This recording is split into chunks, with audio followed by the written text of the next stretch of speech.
आज आरोपी विपिन सिंह सांडिल्य को कोर्ट में पेश किया गया, जिसकी पुलिस कस्टडी की मांग की गई। 14 तारीख तक का आरोपी का पुलिस रिमांड जो है कोर्ट द्वारा दिया गया। इस समय में आरोपी से अग्रिम पूछताछ की जाएगी।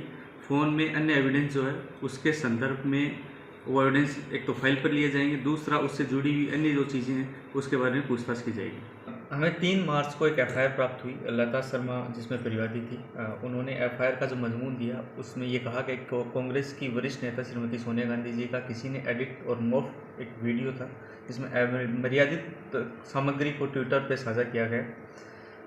जो ट्विटर आईडी थी उसका विश्लेषण किया गया तो विपिन सिंह सांडिल्य नाम का व्यक्ति था, लेकिन जब ट्विटर को खोल के चेक किया गया तो उस व्यक्ति ने अपने आप को पूरी तरह मास्क करके रखा था, जहां अपनी कोई निजी सूचना साझा नहीं की गई थी।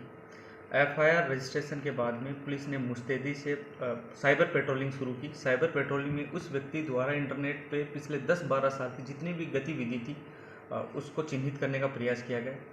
तदुपरांत ट्विटर से भी समन्वय स्थापित किया गया और ट्विटर से ऑफिशियल जानकारी प्राप्त हुई, जिसमें उस व्यक्ति की आधिकारिक पहचान सुनिश्चित हुई, जो हमारे एविडेंस का सबसे महत्वपूर्ण हिस्सा है।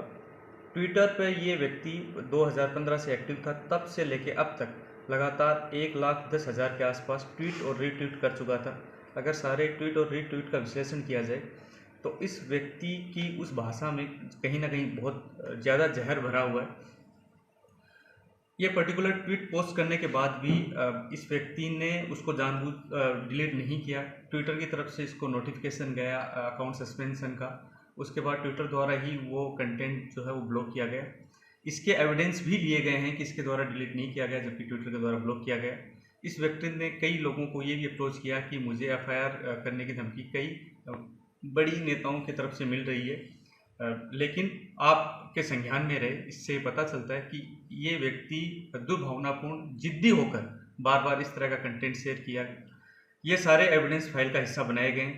साथ ही इसका जो प्रीवियस कंडक्ट है वो भी इस इन्वेस्टिगेशन का हिस्सा बनाया गया है।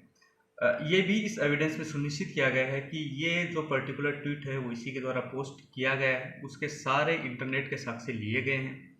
अभी अनुसंधान जारी है। इसके पिछले सालों के जितने भी इंटरनेट की जितनी भी गतिविधियां हैं उसमें इसने क्या कुछ किया है, उसमें अगर और कोई धारा आईपीसी की, आईटी एक्ट की पाई जाती है तो उसको लेकर अग्रिम अनुसंधान किया जाएगा।